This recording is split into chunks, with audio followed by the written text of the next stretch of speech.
Être là, est-ce être de trop? Première partie, le concept sartrien de la contingence. Le temps de Sartre, 1905-1980, et du courant philosophique qui l'a impulsé, à savoir l'existentialisme, est passé, c'est certain. Toutefois, les idées exprimées dans ces ouvrages, elles, se retrouvent dans les mentalités de bien des hommes d'aujourd'hui.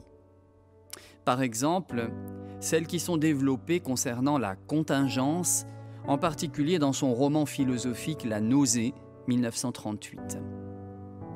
Partons tout d'abord de la définition du dictionnaire Larousse. Et contingent, je cite, « ce qui peut se produire ou non, être ou ne pas être, par opposition à nécessaire. » Fin de citation. Sartre a bien fait de l'existence humaine le pivot de sa réflexion. Or, que nous dit-il? Ni plus ni moins que la vie d'un homme n'est pas nécessaire, qu'il pourrait être ou ne pas être indifféremment. Le roman a permis à Sartre de donner corps à ses idées philosophiques. Dans La nausée, c'est son personnage de Roquentin qui expérimente sa propre contingence dans le monde réel, ce qui provoque en lui un sentiment de nausée. Je cite un passage. « Nous étions un tas d'existants, gênés, embarrassés de nous-mêmes. Nous n'avions pas la moindre raison d'être là, ni les uns ni les autres, chaque existant, confus, vaguement inquiet, se sentait de trop par rapport aux autres. De trop le marronnier, là en face de moi, un peu sur la gauche. De trop la Véleda, il s'agit d'une statue. Et moi aussi, j'étais de trop. » Fin de citation. Il est important de rappeler ici que tout le système de Sartre se fonde sur son athéisme. Pour lui, aucune métaphysique ne pourrait répondre de manière valable à la question de savoir pourquoi il y a quelque chose plutôt que rien, y compris pourquoi l'existence humaine. Il est évident que la conséquence de cette conviction est l'angoisse qu'elle génère. Pour lui, l'existence de l'homme est totalement gratuite, non justifiée. Deuxième partie, actualisation du concept.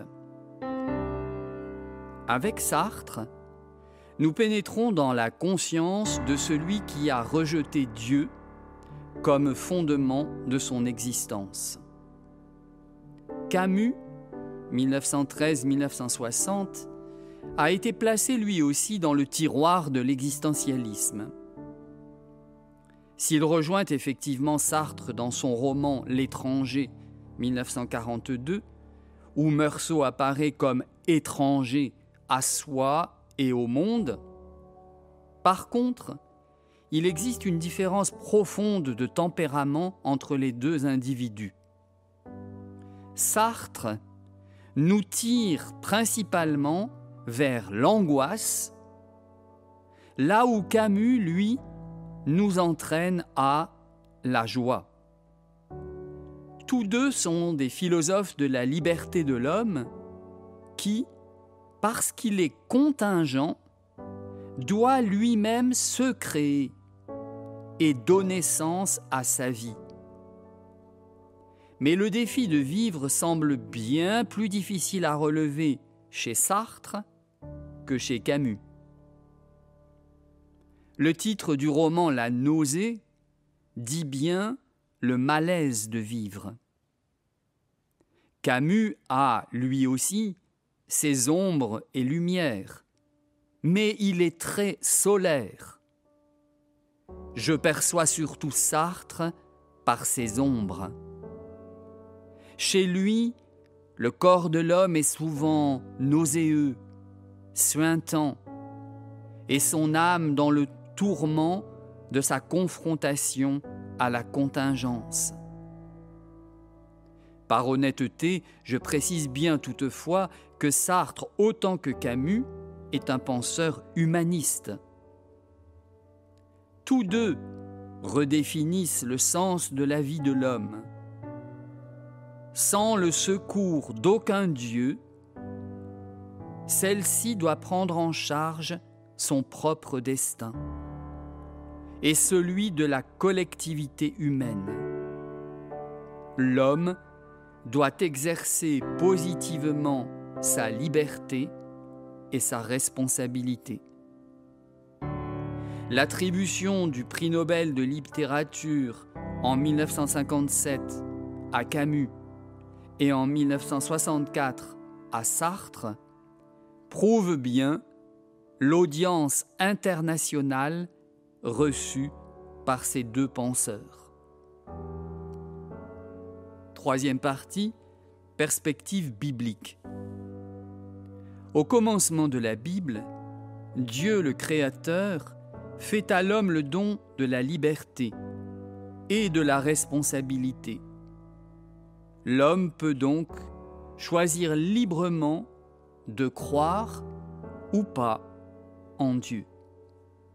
Mais il est clair que cela donne deux manières d'être au monde qui sont sans rapport. Sartre souligne bien que le sentiment d'être de trop, contingent, engendre l'angoisse. Le roi David, dans un psaume de la Bible, exprime une conscience totalement différente de son être au monde. Je cite un extrait du psaume 139. « C'est toi qui as formé mes reins, qui m'as tenu caché dans le sein de ma mère. Je te célèbre, car je suis une créature merveilleuse.